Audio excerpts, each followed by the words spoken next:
Welcome to the Personal Development Essentials podcast, and I am delighted to be joined by the one and only James Nicholson. Now, if you don't know who James Nicholson is, he is the UK's best Facebook ads specialist. He's also the founder of the business accelerator method. He's helped lots of business owners and entrepreneurs achieve financial freedom, and he's helped some of them absolutely smash it as well, because he's had his own fair share of trials and tribulations, and we're going to dive deep into them in a moment. He's also the author of the book, the fantastic book. There he is. Glad you got it. I think you've got a nice little message to me at some point. I don't want to share that. I don't want to share that. But yeah, James, thank you for joining me. Thanks for having me. Looking forward to it. And one of the things I wanted to, for those people who know you or don't know you, one of the things I get from you is you're straight talking. You're straight down the line, but you've got sometimes a big it gets me trouble, but yeah. But you do have a big heart, because I've seen you when you've just been brutally blunt and direct with people, but you're doing it from a place of you're wanting to help people improve. Yeah, totally. Like sometimes people just need to be told, like, this is how it is, right? And you can mollycoddle people, but at some stage you need to drill into them exactly what they need to do, because they can't see what they've got right underneath their nose. Sometimes it's really frustrating when someone can really get fantastic results, but they don't have the belief. And you at times will need to give people love and guidance and give them a little bit of a cuddle, but sometimes we all need a bit of a kick, right? Yeah. But you need to pick the right moment to do that, because if you kick the person when they're having a really difficult time and they're at their lowest, then it's not going to work, right? They've got to be at the point where they're looking to make that change. And that's what I know from personal experience, that when that person is on the way down, it's probably not best to kick them. But when they're at the bottom and they can't get any lower and they need to get moving forward now, that's when you need to give them a hand and give them a helping hand up, but also be a bit firm with that as well. Tell them and make sure that they understand that they're on the right track now. Fantastic. And obviously, because, your own story as an evolving entrepreneur, and how did you get to be the UK's foremost Facebook marketing specialist? It's been a rocky road to success, as I understand. So, failing a lot, basically, is the short answer. But failing a lot is it. So, look, the people that are the ultra successful people, a lot of high net worth people that I've had the fortune of coaching and guiding their businesses forward, I've just been honest with them and asked them, why are you more successful than someone else? They've just failed more. And my journey is I've had lots of failures, but the wins are always bigger. And so you'll take yourself on that journey. And I started first off learning marketing because I needed to. So I started a business where I was selling iPod accessories, all these gadgets and gizmos. And I chose that because I love gadgets. So I've always got the new iPhone, I've got the Apple Watch, I've got the MacBook, the Apple TV, got the lot. Whatever Apple make, I'll probably buy it at some point, right? And so I love those products. And so I had a business that was something I was passionate about, which was the speakers and stuff like that. And initially, the only way when I started my business to market was Google. So you could pay for Google ads, or you could do something called SEO, which was ranking on Google. My margins were so small that I didn't have the option to advertise on Google. It was physically impossible to get Google ads working, because you might pay £1 for a click and only convert 1 in 100. If you're selling a £10 case, it means it costs you £100 to get a customer. So that just doesn't work. So I needed the free traffic from Google. And I found out very quickly that it was important that I learned how to do this for myself, because a lot of business owners just want to sub this stuff out. They want to get somebody else and make it their problem. But getting customers is the biggest problem any business owner has. What I found is when you can get the customers or more customers than you need, then you can be more selective with who you work with. Because a lot of business owners work with a lot of people that they just wouldn't want to work with if they had the choice. but they're just desperate for the revenue to come in and to keep the doors open. So they'll work with anyone that's got a pulse or a checkbook. And so I learned fast that I couldn't work like that. So sold all these iPod accessories, then started selling them on Amazon and eBay. And on those platforms, feedback's critical. I'm sure you'd agree, and your listeners would as well. The reputation online is very important, right? And so for me, what I found was that because that feedback score was so important, if we ever got a bad feedback, which we did, because we were selling thousands of items every single week, sometimes up to 10,000 items per week at Christmas time, then inevitably something's going to break if it's a gadget. So people will give you a bad feedback. So we would reach out, try and deal with it. One guy, he left a bad feedback because his mouse was broken. And ultimately, we asked him to remove his feedback if we gave him a refund and a new mouse. He said that we were bribing him, forwarding all of the correspondence to Amazon, which was very kind of him. And they deemed that as a breach of their policy. They shut my account down with 50 grand in there. So that was like my first failure. And rather than failing small, I decided to fail pretty big. So for me at the time, 50 grand was a life-changing amount of money. I tried to keep that business going for 4 months, didn't work, and ended up with 50 grand of debt with no business. So and the thing was, that business was profitable. I just lost my channel to sell, which was Amazon. And so, as you said, like ups and downs, right? So massive amounts of pain. Yeah. So that business was doing £2 million a year at the time as well. So a £2 million turnover business, failed pretty much overnight. 4 months, but pretty much one decision made that business fail. And so what I learned from that was, don't have all your eggs in one basket. Don't rely on one income source or one customer. So if your listeners here are business owners, I would say, if you're getting more than 50% of your revenue from one customer, worry about that. Don't look to get rid of that customer, but look to add new ones on. Because if you lose that one source of income, your business is really, really going to suffer. So I never have that issue anymore, and make sure I spread my risk.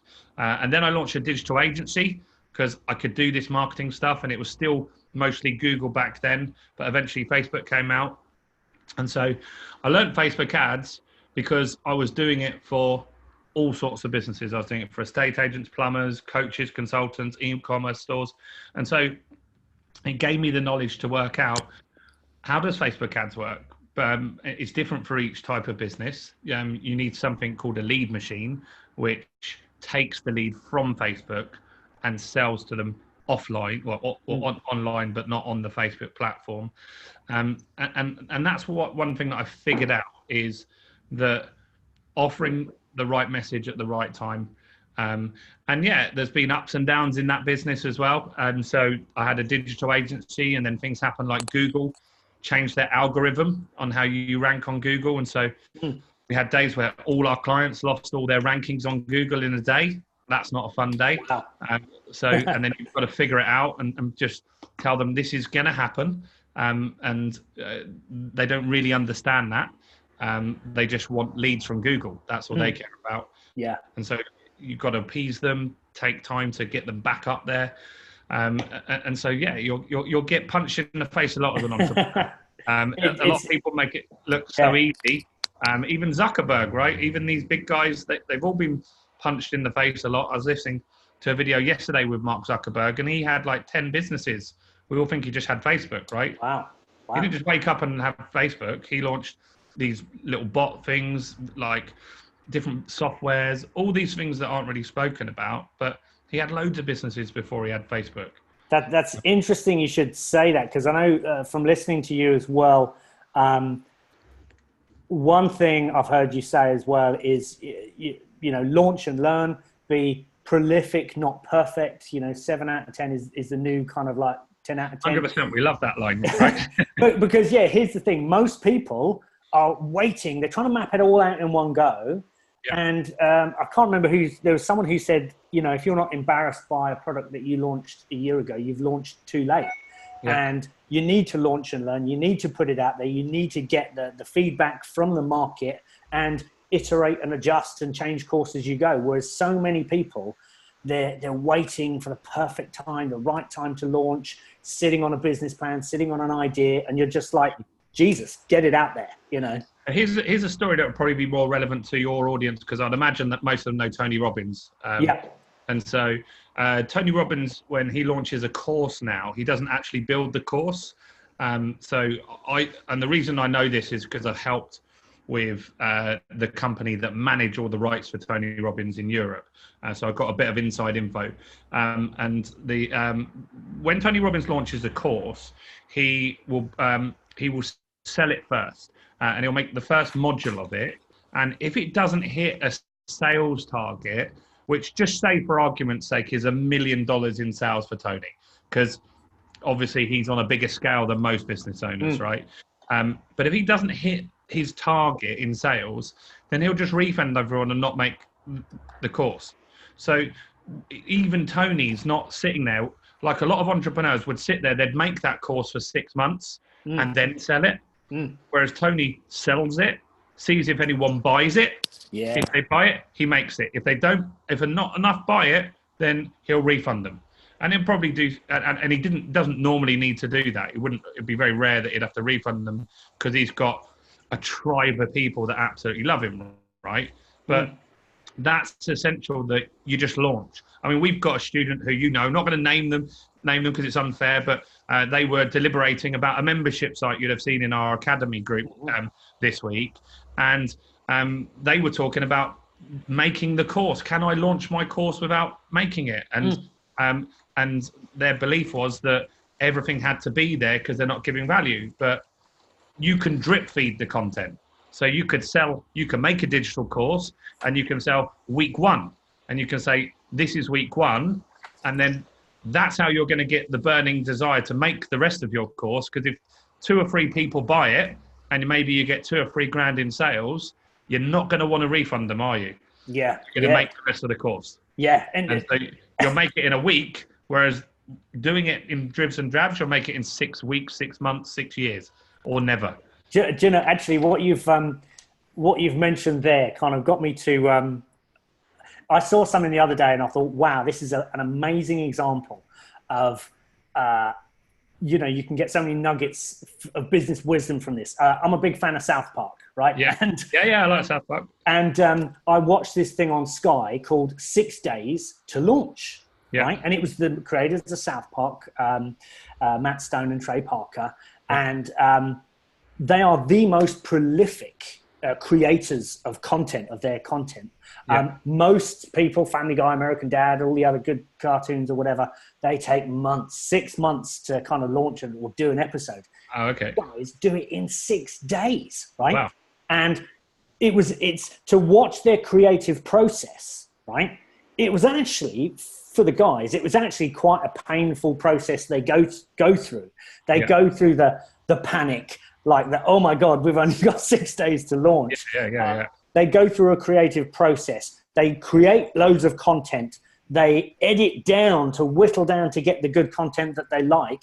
They're still not happy with what they launch, but they're forced. It's like a forcing function. They know they've got to do it. They're put in position, and it brings out the best in them, even though, I mean, literally, they're exhausted by day 7, but they've done it. And I saw that, and I was like, wow, that is a great lesson to be learned for any budding entrepreneur. It's like the day before you go on holiday, you get more work done the day before you go on holiday, right? And so putting tight deadlines on yourself will get you a faster result. And that's important, that you work on deadlines and you self-impose them. Or mentors are important for that reason, right? And I've got mentors. I know you've got mentors as well. And when you're going to speak to your mentor, you should have a little bit of fear.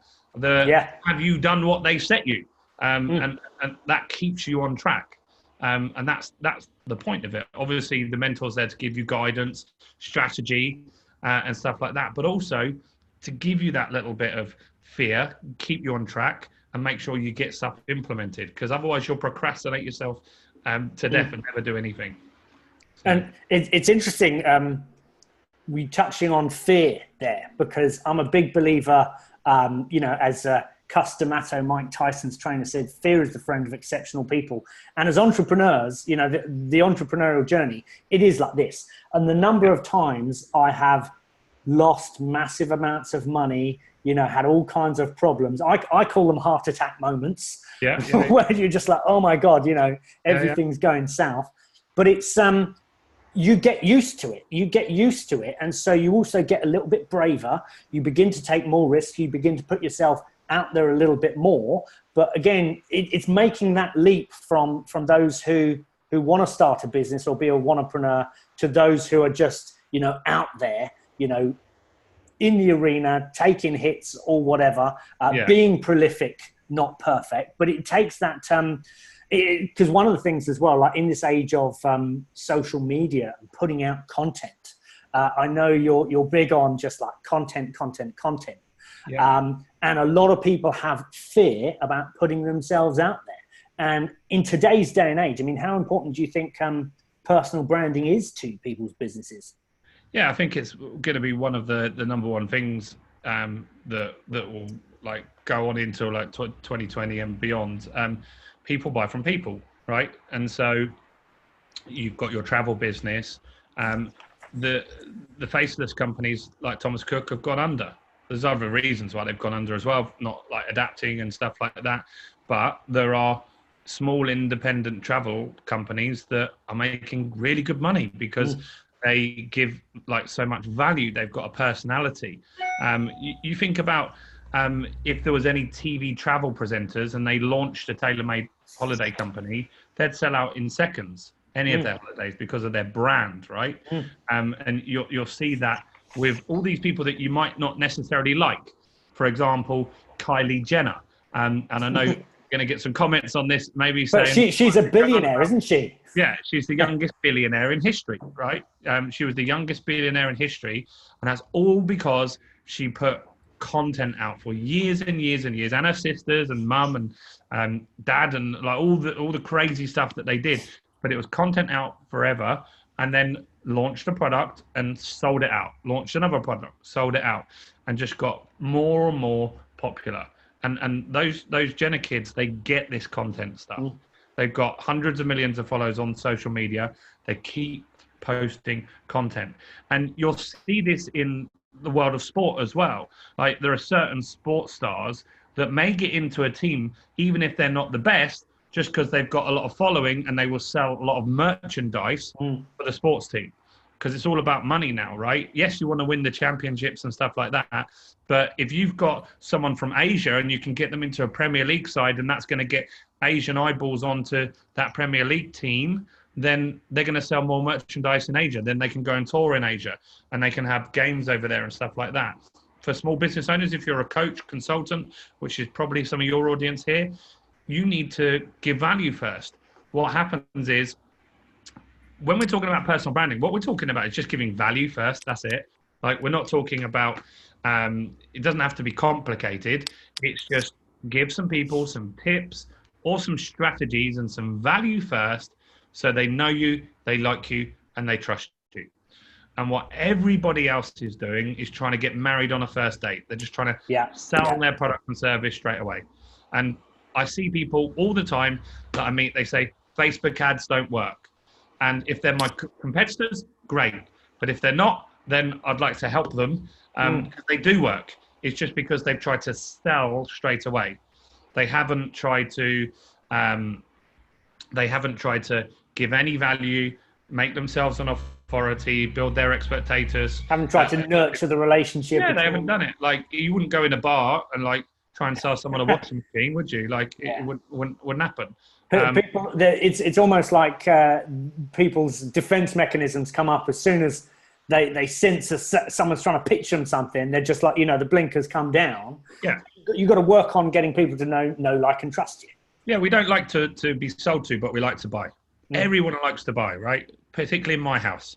Tried to leave for work this morning and 4 parcels came for the girls. So there's always deliveries. They like to buy, my girls, for sure. And so, but that's the thing, right? We all like to buy stuff, but we don't like to be sold to. So if someone can discover you and they feel that they've discovered you and you're giving some value, they might then share that with their friends. So they're showing off. They're saying, hey, look at this guy. He's helping on X, Y, Z. Like we work with one business that I particularly like is a guy called David Reed. He has an autistic children's charity, right? And so he just puts content out about some sensory rooms that he has. And then other people will tag their friends that maybe have autistic children or something like that. And then it just creates awareness. Everyone's just sharing it up north. It's up in the Liverpool area. So everyone in the Liverpool area just put one video out showing a sensory room that he's got, and they're all just sharing it. It's going viral because there's value first. Wow. Whereas if he went out there and said, hey, buy this service, because he has services that you can buy, if he just said that, no one would be interested. No one would share it because it's a sale. But when there's content and branding and value there, people are sharing it because they feel like they're helping their friends. That makes sense? Yeah, no, 100%. And that's what we want to do. We want to be discovering stuff. So, everything, and I'm hoping that whoever's listening to this, that you've got your pen and you're writing some of this stuff down. I mean, literally, James has, like I said, he's helped so many people. He's helped create so many millionaires and people create their own financial freedom. He really knows what he's talking about. And everything we've touched on, I mean, I genuinely believe we're living in one of the greatest eras in human history. You know, I always say it's a golden age of information and opportunity. The fact that you can connect with practically anyone in the world, it represents an enormous opportunity for people. But certainly the old ways of marketing, just like advert response, that doesn't cut it anymore. It doesn't work. It's a changed landscape. And like you say, you have to lead with value. A way I like to think of it is, you know, you serve first, you know, then maybe help people solve their problems. Then you can seed along the way. It's like, oh, by the way, we help business owners grow and scale and all this kind of stuff.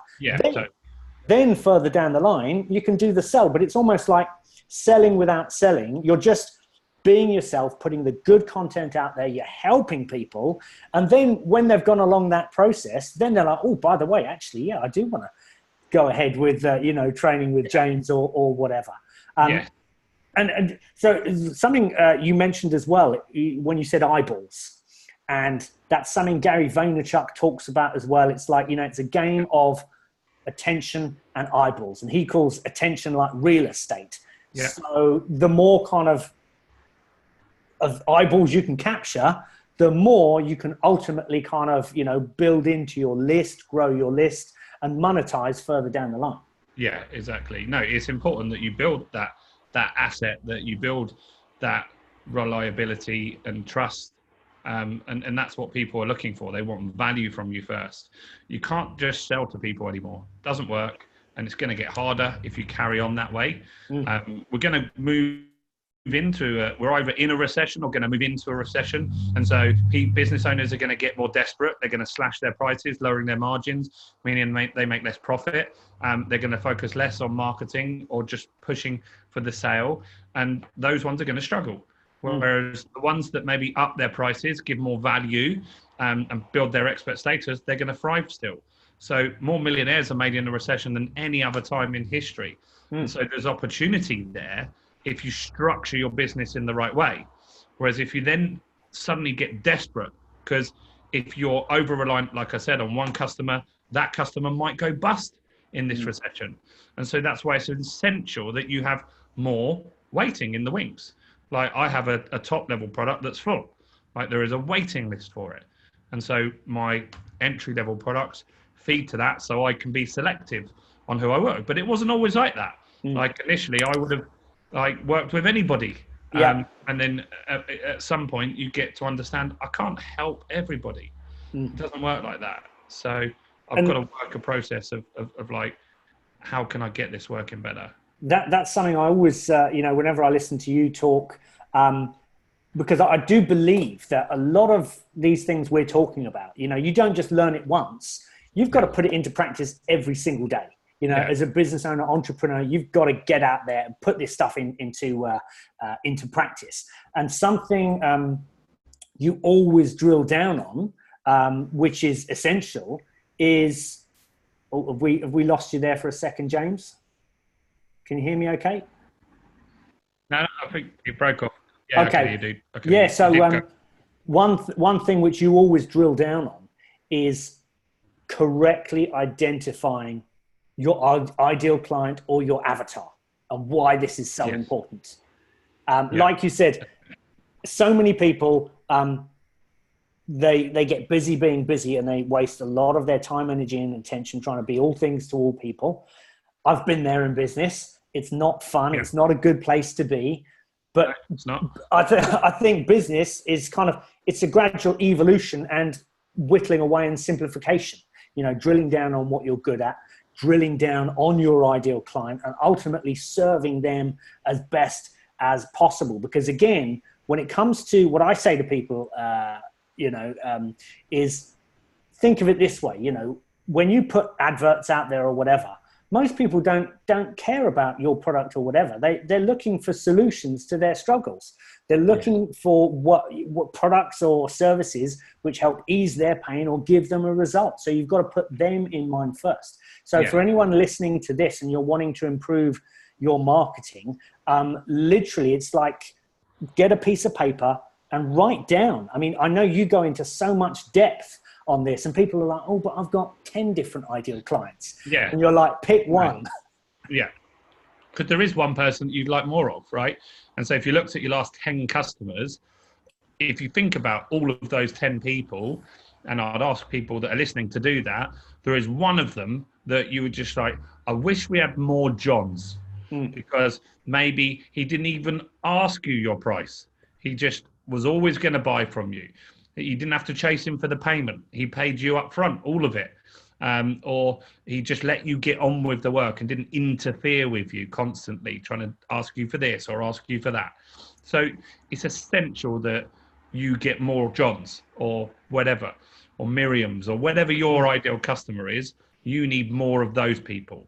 And if you don't, that's when you're really going to end up hating your business. Because some people hate their business. And that's just such a shame, just because they're working with people that they don't like. Like business is fun. You should be doing it on your terms. People who get locked into things, don't they? They get locked into certain routines, certain mindsets, and many people can feel trapped in their own businesses. Yeah, totally. So, don't let your business control you. Get customers that you want to work with, and be selective. Like, get too many leads, so you don't need to be desperate, and just push people away. The more you push people away, the more they'll be respectful of you and want to work with you. That's what I found. That's gold dust, right there, I would say. And one thing I would say to people what would you say is the difference between marketing and sales for you? What is the difference there? Well, so marketing is just getting you leads, and sales is a different process of sales is the conversion. Yeah, you'll need to convert those leads into paying customers, right? And so, marketing is just attracting the people, potentially giving you, here's some people that you want to get in front of. And what you'll also find is the selling process is converting them. It's very different. So you've got to ask them for the sale at the right time. So just because you get a lead, some leads might take a few months to warm up, depending on what your business is. Some people might be ready to buy straight away. And so you need to have a process that you take through people through that offers them the sale at the right time. Fantastic. So take your time. Like it's a journey. You get one shot to sell to someone, right? You get one shot. And for you as well, obviously there's been this entrepreneurial journey, and I always kind of think, the levels of your life kind of ultimately reflect the levels of your learning. So for you, what have been some? We've heard of some of the big failures, losing money, being put in really tight spots and tough situations. Are there any other milestones that have been really significant to you in helping you break through to the next level? Yeah, I think one of the key things for me was when I got a mentor. So for the first, I think I've probably been in business 15, 16 years now. First 10 years, I tried to do it all on my own. Thought I knew everything and I could work it out or figure it out. And then about 5 years ago, I got a mentor that helped me with events. So I wanted to run live events. So I was training people online, but I felt that the better experience would be in a classroom. And so I started running live events in central London. And they didn't teach me anything, actually. But what they did was they just held me accountable. And so having someone to hold you accountable, I think, is one of the really important things that has changed my business massively. It made me actually run an event, not dream about it. I probably wanted to run events for 5 years prior. So I could have been running events 10 years now rather than 5. But I was just dreaming about it. Launch and learn. Yeah. And getting a mentor, and it wasn't cheap. It was a very expensive mentor, made me do it. The first day, one of the things they did, simple task, made me pick the name of the event. And then it was real. So we had the name, then we put it out there. And in fact, they made me pick the name and email my customers and say, I'm running an event on this date, this is what it's called. And then I couldn't not do it then. So nice and simple. Yeah, it was just like, okay, I'm stuffed now. And do you, for many business owners and entrepreneurs, a lot of people talk about their routines. We've all got different routines and so on. Yeah. What does an average day in the life of James Nicholson look like? So mine's like not one of these. I'm not a 5 a.m. person. I know some people are a 5 a.m. club, and some of your listeners might be. That's not me. So I just start at 9. Sometimes I'll work long days because I love what I'm doing, not because it's a job. So I love learning new things. All the marketing I teach people, I physically do myself. I figure stuff out. And so that for me is fun to explore and learn. But also important for me is to work on a one-to-many basis. And by doing that, that allows me to have more holidays. I think I've been on 12 weeks of holiday this year. And when I started my business, my iPod accessory business, I didn't really have a holiday for the first 5 years. Only things that happened in an emergency, like weddings and stuff like that. So yeah, it was important for me. So this year, where have we been? We've been to Dubai, I've been to Thailand, I've been Route 66, been to France, been to Spain, don't know, been to some other places, can't remember. Some forest holidays, which you kindly shared with us in the UK, so we could take the dog. But so I've set the business up so it can work without me, but also I can leverage my time by teaching 50 people at once, rather than doing one-on-one. Whereas when I started this, I'd have done that one-on-one, which was really time intensive. And that might be what some of your clients are doing now. They might be working one-to-one with people. Doesn't work. Yeah, it's very time consuming. And I would say I've come relatively late to the whole one-to-many concept, but for me, I love it. I do webinars for my travel business. They work like a dream. And as soon as I did that, I was like, wow, why wasn't I doing this before? And there was so your routine's fairly kind of a little bit relaxed. So mine's not one of these 5. Some people, they like to do 5 a.m., meditate, all this stuff.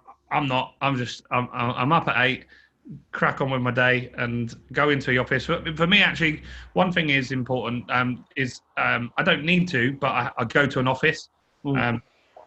I could work from home, could work from the beach, but I find it important to separate my work and my home life. So I do find it important to go to an office. That may be not so important for everybody, but for me, I think it just keeps me focused on what I've got to do for the day. If I was at home, I'd be watching TV. Yeah, and again, for anyone listening, motivating yourself, being a business owner or entrepreneur, is really hard, especially if you work from home.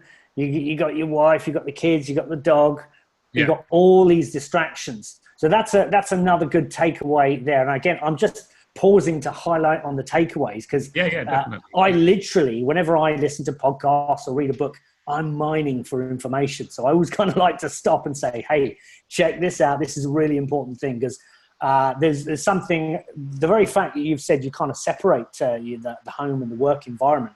Read a great book recently, a book called Triggers.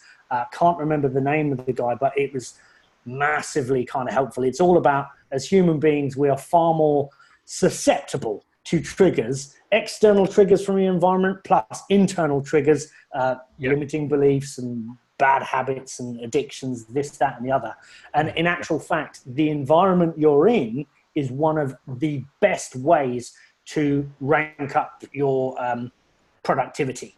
So you've done that. You're in a good environment.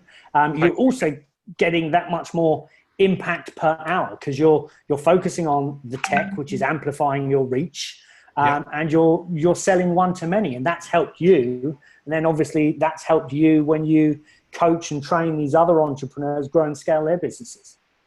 100%. Yeah. I mean, that like getting in the right environment is important. We don't have a desk at home. So we've got a desk in the office, but no desk at home because that's not where we work.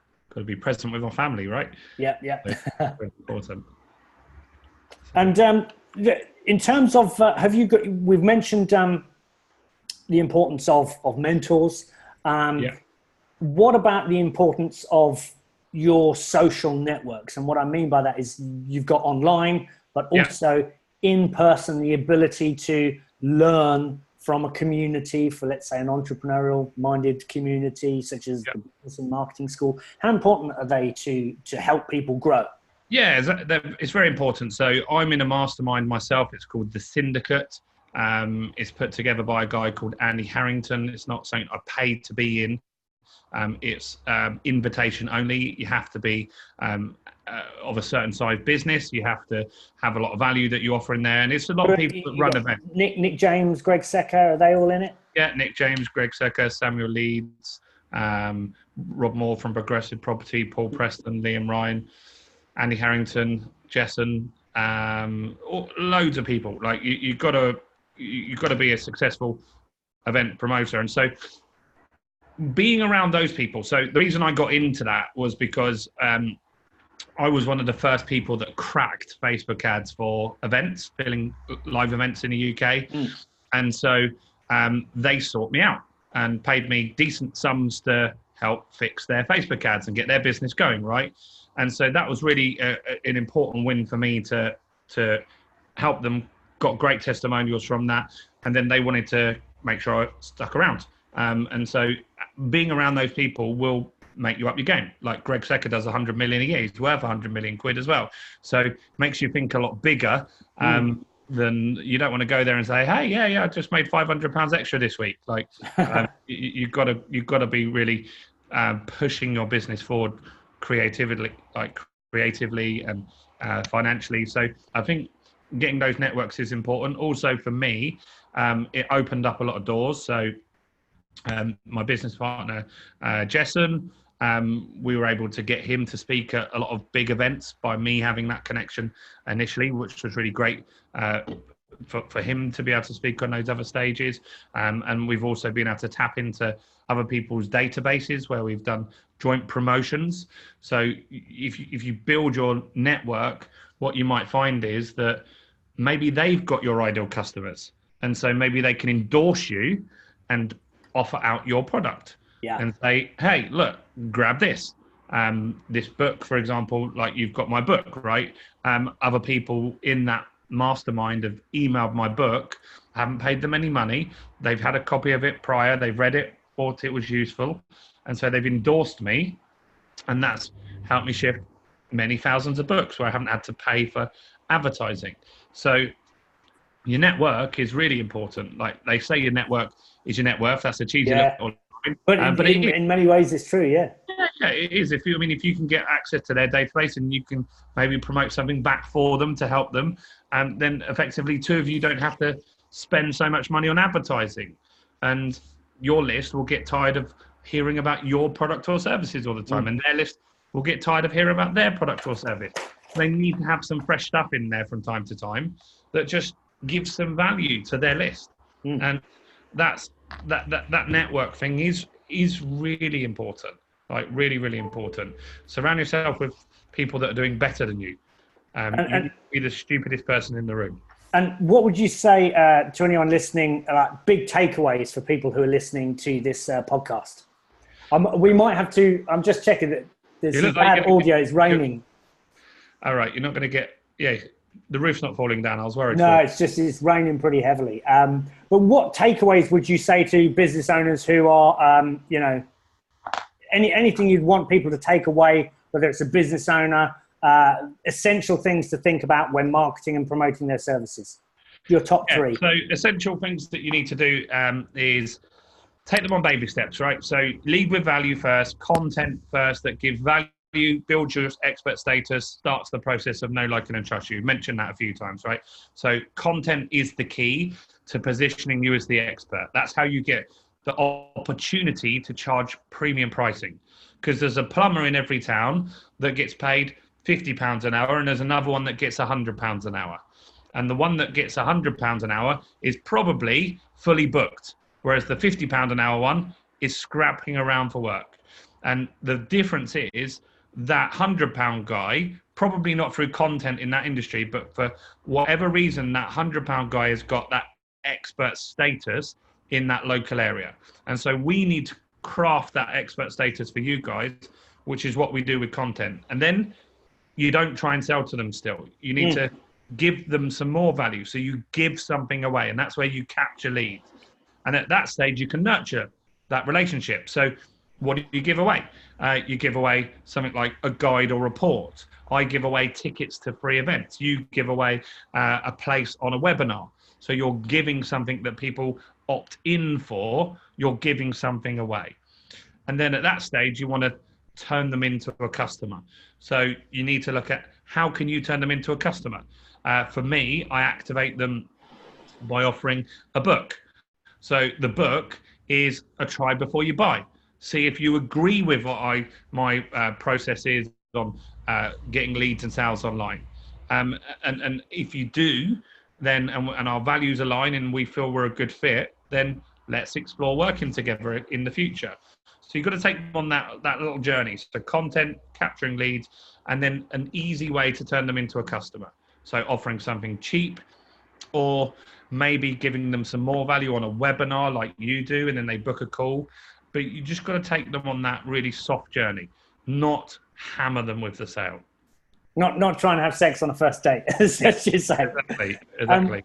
And what I'd like to do, because I'm just a little bit worried about the audio from the rain, so I'd perhaps like to do a part 2 with you sometime. Yeah. But we can't hear the rain. We can't hear the rain, just so you know. You can't hear it. It's really, really bad where I am.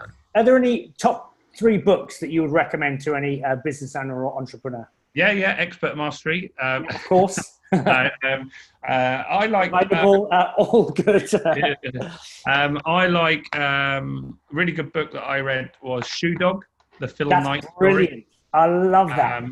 So yeah, Shoe Dog's good. The story of Nike, the Phil Knight, the CEO of Nike. Yeah, I mean it's interesting. Like you were talking about ups and downs and stuff like that.